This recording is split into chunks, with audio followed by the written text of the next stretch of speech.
നമ്മുടെ സൂപ്പർ മാർക്കറ്റുകളിലും പഴക്കടകളിലും തിളക്കത്തോടെ ഇരിക്കുന്ന പഴങ്ങളുടെ പൊരുളെന്ത്?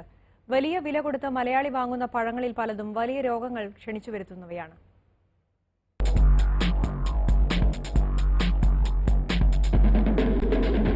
തിരുവനന്തപുരത്തെ ഒരു കടയിൽ നിന്ന് വാങ്ങിയ 1.5 കിലോ ആപ്പിളാണിത്. ചില്ലറക്കാരല്ല, 2 ആപ്പിളുകളും വിദേശികളാണ്.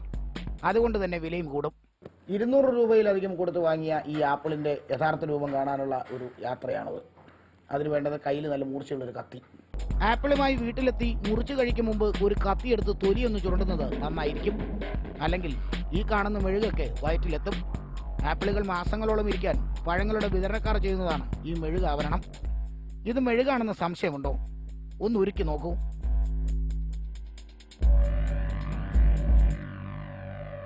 അതുമല്ലെങ്കിൽ ഒരു ആപ്പിൾ എടുത്ത് തീയിലെടുത്ത് ഒന്ന് പിടിച്ചു നോക്കിയാൽ മതി.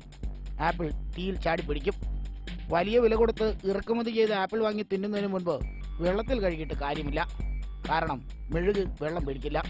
പല പഴങ്ങളുടെയും പുറം കാഴ്ച പോലെ അത്ര സുന്ദരമല്ല അകത്തെ കാഴ്ച. സൂക്ഷിച്ചാൽ ദുഃഖിക്കേണ്ട. ദിവസവും ഒരു ആപ്പിൾ കഴിക്കുന്നത് രോഗങ്ങളെ അകറ്റി നിർത്തുമെന്നാണ് ഡോക്ടർമാർ പറഞ്ഞത്. പക്ഷേ എല്ലാ ഗുണനിലവാരവും ഉണ്ടെന്നും അവകാശപ്പെടുന്ന ഈ ആപ്പിൾ വാങ്ങി കഴിച്ചാൽ ആശുപത്രിയിൽ നിന്ന് ഇറങ്ങാനുള്ള സമയമുണ്ടാകില്ല.